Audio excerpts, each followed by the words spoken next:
Next up at UFC Vegas 71, we have the co-main event of the evening, another polarizing fight that people are pretty split on. We have Alexandr Volkov taking on Alexandr without an E, Romanov. Alexandr Volkov, 35-10.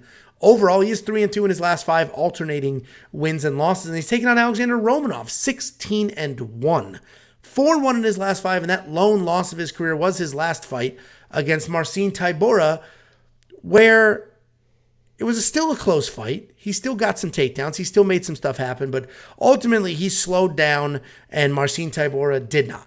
And Marcin was able to get it done because he pressured forward. He didn't slow down and he didn't sort of give in to the altitude. Jacob likes to point out that that was an altitude-heavy card. It was an altitude-heavy card. We saw it with Romanov. We saw it with Leon Edwards. We saw it with Aldo. We saw it with A.J. Fletcher. We honestly saw it with Tyson Pedro as well in his fight. There was a lot of people on that card that got very tired very, very quickly because of the altitude. Do you know where there's no altitude? London, England, where there's going to be no altitude for my guy Leon Edwards when he absolutely starches and destroys that old man Kamaru Usman and sends him off the fucking retirement. It is going to be a bloodbath, and I cannot wait. UFC 286. Tune in, become a premium member today. $10 a month. Back to you. Thank you, Jacob. Back in the studio, we're breaking down Alexandr Romanov and Alexandr Volkov. As mentioned, Alexandr Romanov slowed down in that last fight. He has slowed down in other fights as well, though. That's not the first time. Juan Espino, he slowed down there as well. So we have seen him sort of gas over time. The Marcin Tybura loss was a tricky one. We thought he would, or at least I thought, I don't remember what you picked. I thought he would out-wrestle Marcin, who sort of seems to rely on his wrestling quite a bit. And he did out-wrestle him, but again, slowed down. Judges didn't like it. He didn't get that decision. Alexandr Volkov, this dude's been around forever. He has been a top 10 heavyweight for more than 6 years. Good striker, high IQ. He's got fast. He's got volume.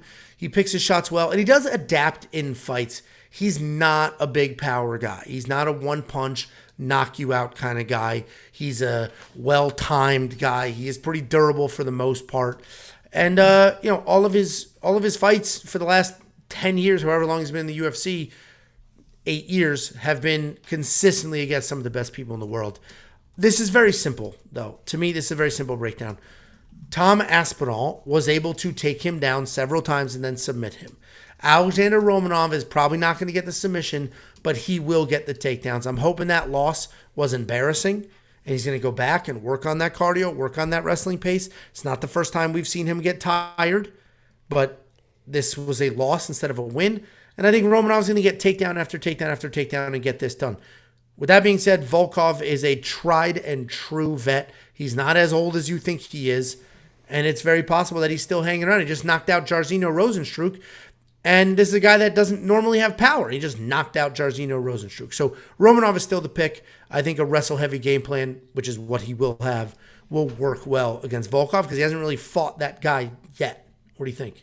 Let me first start and talk about Volkov because I think that you nailed it, and I don't want to mean any disrespect when I do my breakdown, any disrespect to Volkov because honestly he's probably the most underrated heavyweight. When everyone talks about heavyweights and this guy, nobody ever mentions Volkov, and he literally will pretty much outstrike everyone in the division. I mean, I think he can almost outstrike everyone in the division. He is that talented as a kickboxer with his length, with his range. He can keep distance, keep people at bay. And now, as you mentioned, is starting to find even more power than he had previously. I mean, he's still coming into his, surprisingly, as you mentioned, his grown man body. He's only 34 years old. I'm still growing into my body, you know? Romanov, I mean, he dominated that last fight in the first round, right? I mean, he did exactly what he does every single fight. He picked him up, he slammed him down, he completely controlled. Tybura had zero strikes in the first round, completely controlled him. Then the altitude hits. The same thing happened to a number of those fighters. He still was able to. And the same thing kind of happened with Leon. I know I'm kind of talking about that, but they're not tired, so they can still kind of work through stuff. They're just like in slow motion, so it's not like he was quitting or anything like that. I don't think the cardio is going to be an issue. You're not going to see after this fight. This is the best odds that you're ever going to see for Romanov. Minus 150, because after this fight, I think he comes in, gets to the tall man's legs, does what he's done every single fight, and that's pick him up, slam him down, and finds a finish in the first round against a guy that is a little bit susceptible on the ground, flat on his back, and that's exactly where Romanov puts people every single fight that he fights. So I see the same thing happening, and you're not going to see minus 150 for Romanov probably ever again. I mean, that guy's going to go to every single fight from here on out minus 200. So if you want value, I think that's the value, and that's no disrespect to Volkov. It's just a bad matchup for him. Romanov is just that dominant, and I think he shows up and shows that he's still that guy that everyone thought he was, and the guy that he was. I mean, in the first round of that fight. So yeah, he did not look bad in that fight. That's why I was chose my words cleverly, meaning like I was very careful with he slowed down. He lost that fight because he slowed down. Right. He didn't suck. He didn't shit the bed. He just slowed down. Right. And Marcin Tybura did not, and good for Marcin Tybura to get that win out, especially after that first round. So we're both aligned here. Alexandr Romanov opened as a plus 130 underdog. And now, like you said, he's minus 155, minus 160. And you're right. That's going to be some of the best price you're going to get on this guy for a very, very long time. We're both on the same page here. Do I have the DraftKings pricing backwards, or is Alexandr Romanov $7,600? Well, if he opened as a dog, I don't know. I didn't look. No, DraftKings is usually... You would think it'd be after the fact, but... Even at $8,600, let's say I have it reversed. Even at $8,600... Alexandr Romanov, I think, is solid value in that fight. Romanov is 8,600. You do have I have the pricing reversed. Fine, I'll fix it. Even at 8,600, well, I'm a one-man show here. Oh, my God. All the work. Yeah, okay. I don't just get to wear goofy shirts and record myself, and then everybody loves me on Twitter because I wear a stupid-ass shirt. Say more. Dumbass shirt. Keep going. Let it out, man. We're here for you. Let it out. Come on. Let it out. Come on. It's not your fault. It's not your fault. Say what you want to say. Say it. Come on. I can't say what I want to say here. That's what I thought.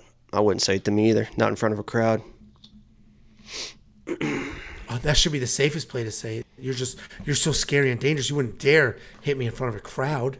I'll smack the shit out of you.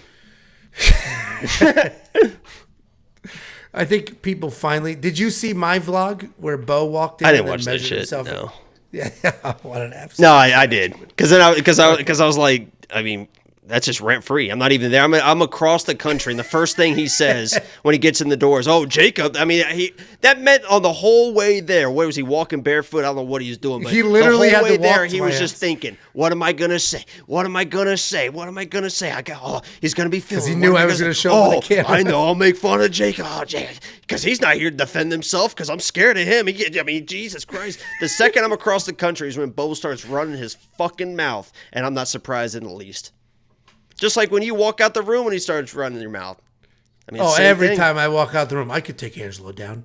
He never wrestled a day in his life. He's a D1 football player, 6'8", whatever the hell he is. Never wrestled a day in his life. I could take Angelo down. But that was funny where he's like, "You see where I am in this door? Was this an 8-foot door? You see where I am?" The second he walked in, remember when Jacob walks in where he is. Couldn't wait to say it. Thought he was the funniest dude in the world. That was solid. The vlogs are starting to build characters that aren't us, which is interesting. Bunch of assholes. My prick friends that come watch fights. Anyway, we're both on the same side. Do you agree with $8,600 on Alexandr Romanov? I think it's going to be one of the better values. You know he's going to get at least one takedown. I mean, you know he's going to get a takedown. Yeah. No, I completely agree. We're all over Romanov. I don't have a bet on him. I think you do, though. Do I? Oh, maybe not. Well, anyway, if you want to unlock... Well, maybe. There it is. Okay. If you want to unlock all of our bets, including Jacob's, for this fight, weownpicks.com. It's only $10 a month. That's weownpicks.com. At the top, click become a member. It's only $10.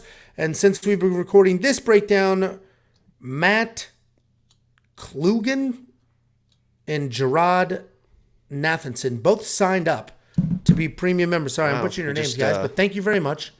First and last, too. You put the governments on there.